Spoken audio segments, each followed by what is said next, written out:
श्रोतेहो नमस्ते. आपल्या सर्वांना शुभ दिवस. श्रोतेहो, जीवन म्हणजे फक्त श्वास घेणं नसतं, तर प्रत्येक क्षणाला अर्थ देणं असतं. माणसाचं खरं अर्थानं आयुष्य फक्त जन्म आणि मृत्यूच्या दरम्यान मर्यादित नसून त्याच्या विचारांनी, कृतींनी आणि माणुसकीच्या भावनांनी घडत असतं.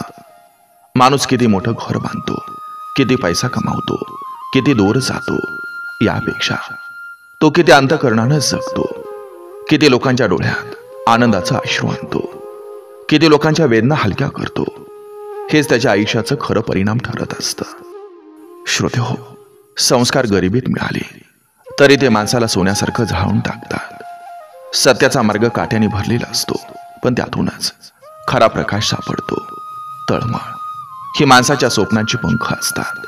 तळमळ नसली तर जीवन रिकामं वाटतं. शून्यातून विश्व निर्माण करणारी मेहनत हीच खरी संपत्ती आहे. भविष्य उजळवायचं असेल तर आजचा दिवस मनापासून जगावा लागतो, आणि हे सर्व करताना शरीर आणि मनाचं आरोग्य सांभाळणं म्हणजे आपल्या हातातलं खरं धन आहे. श्रोतेहो, माणुसकी, जीवन, सत्य, आरोग्य, तळमळ, संस्कार आणि मेहनत ही सगळी मूल्ये एकत्र आली की माणसाचं आयुष्य स्वर्गासारखं वाटायला लागतं. श्रोतेहो, मी जे सुविचार सांगतोय ते फक्त शब्द नाहीत, तर जगण्याचे दिशादर्शक दिवे आहेत, जे आपल्याला अंधारातून प्रकाशाकडे नेतात. बघा, पडतंय का? नक्की विचार करूया. चला, आजही आपल्यासाठी सुंदर विचारांची ही शतोरी, ही मालिका अशीच पुढे घेऊन आलोय. चला, करूया सुरुवात सुंदर विचारांना, सुंदर सुविचारांना.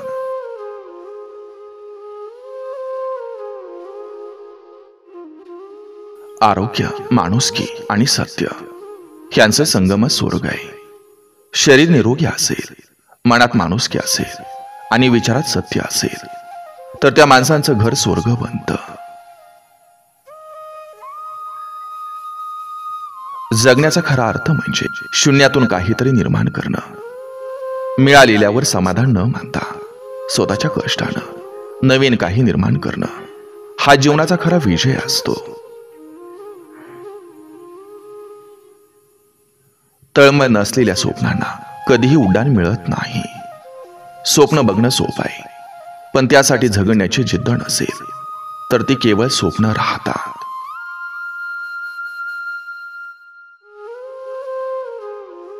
सत्याचं वजन कमी दिसतं, पण ते जग उचलतं. खोटं कधी कधी डोंगरासारखं वाटतं, पण सत्याचा एक शब्दच त्या डोंगराला तडा देतो. गरिबीनं मिळवलेली ताकद कोणत्याही सोन्यात विकत घेता येत नाही. भूक, उपासमार, कष्ट यांना तोंड देताना जी ताकद निर्माण होते ती सोन्याच्या खजिन्यात सापडत नाही. जीवन शिकवतं की प्रत्येक पडणं हे उभं राहण्याची संधी आहे. अपयश हा शेवट नसतो, तो फक्त शिकवणी असतो.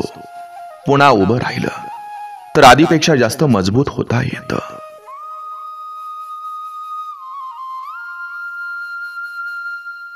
माणुसकीतलं हसू हे जगाला सर्वात मौल्यवान देणं आहे. कुणाला पैसा देणं शक्य नसेल तरी एक हसू, एक प्रेमळ शब्द, एक आधाराचा हात हे त्याच्या आयुष्याला उजाळा देऊ शकतात. आरोग्य बिघडलं तर सगळं काही बिघडतं.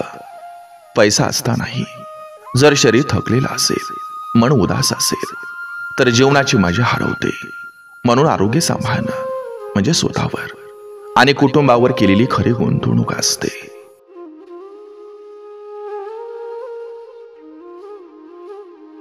भविष्याचा विचार करताना वर्तमान विसरू नका. उद्याची चिंता करून आजचं आयुष्य नासवू नका, कारण उद्या उजळवायचं बीज हे आजचं हास्य, आजची मेहनत, आजची साधना आहे. रिकाम्या हातानं आलेला माणूस मेहनतीनं विश्व जिंकतो. मेहनत आणि जिद्द यांच्या आधाराने उभं केलेलं जीवन हेच इतरांसाठी प्रेरणा बनतं. संपत्ती वारसा हक्कानं मिळू शकते, पण कष्टानं कमावलेलं यश हे खरं असतं.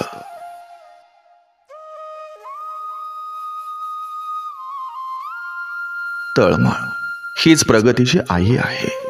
ज्याच्या मनात तळमळ आहे तो अडचणींना घाबरत नाही. तीच तळमळ त्याला नव्या मार्गावर नेते आणि त्याच्या यशाला गती देते.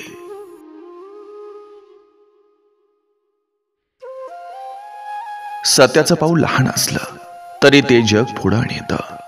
सत्य सुरुवातीला कदाचित दुर्बल वाटेल, पण त्याच्या एका पावलानंही खोट्याच्या डोंगराला हादरवता येतं. गरिबीत मिळालेली शिकवण जगण्याचं खरं धन आहे. भूक लागल्यावर अर्धा घास शेअर करणं, छोट्याशा गोष्टीत आनंद मानणं आणि संकटातही खंबीर राहणं, या शिकवणी श्रीमंतीच्या सोन्यातही विकत घेता येत नाहीत. स्वतःशी प्रामाणिक राहिलं की जग जिंकता येतं. लोकांना खुश करण्याच्या नादात माणूस स्वतःलाच हरवतो, पण आपण स्वतःशी प्रामाणिक राहिलो तर आत्म्याचं समाधान जगातील सर्वात मोठा विजय ठरतो.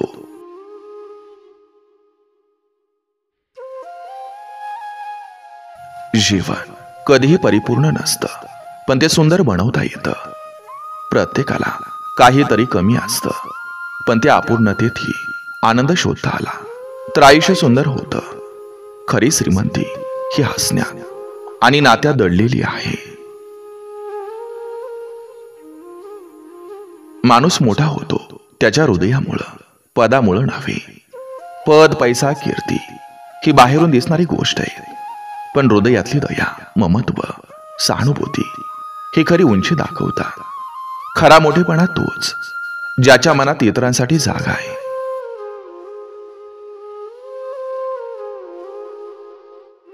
आरोग्य हेच खरं धन आहे.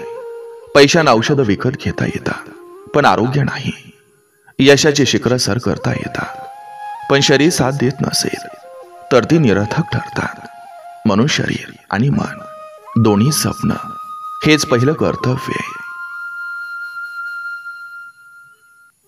भविष्य वेध घेणं म्हणजे आजचा दिवस नीट घालवणं. भविष्य आपल्याकडे यायचं असतं, पण त्याचं बीज आपण आजच पेरत असतो.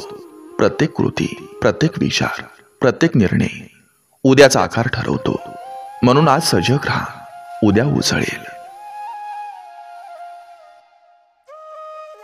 शून्यातून विश्व निर्माण करणारा माणूस म्हणजे मेहनती.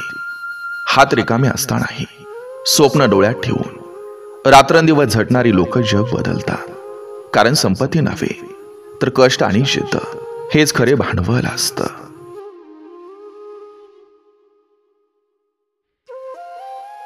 तळतळाट म्हणजे आत्म्याचा आवाज असतो.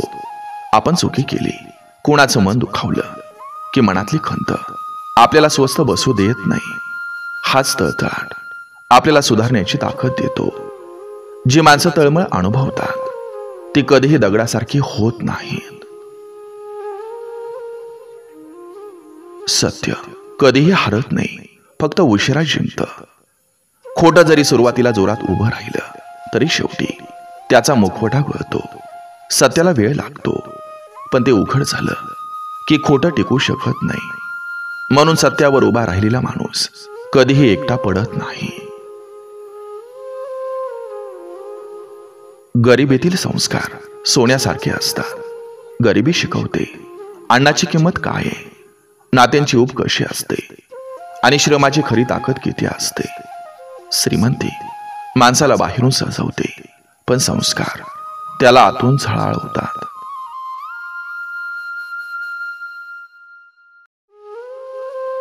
लाईफ शिकवते की प्रत्येक दिवस ही नवी संधी आहे. काल काही गमावलं असेल तरी आज पुन्हा उभं राहण्याची संधी आहे. सूर्योदय आपल्याला सांगतो की अंधार किती गडद असो, प्रकाश पुन्हा यायलाच हवा. जीवन नेहमी नवी सुरुवात करण्याची हिंमत देतं.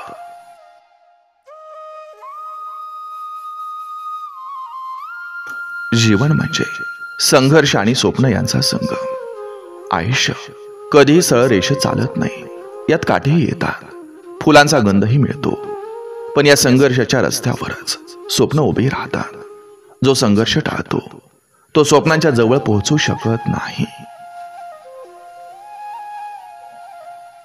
माणुसकीपेक्षा मोठं कोणतंही धर्मस्थान नाही. देवळं, मशिदी चर्च, गुरुद्वारे ही सगळी श्रद्धेची केंद्र आहेत. पण एखाद्याच्या डोळ्यातला अश्रू पुसणं, भुकेलेला घास देणं आणि एकट्याला आधार देणं ही खरी देवाची पूजा आहे. जेव्हा माणूस माणसासाठी उभा राहतो तेव्हा माणुसकीचं मंदिर उजळतं.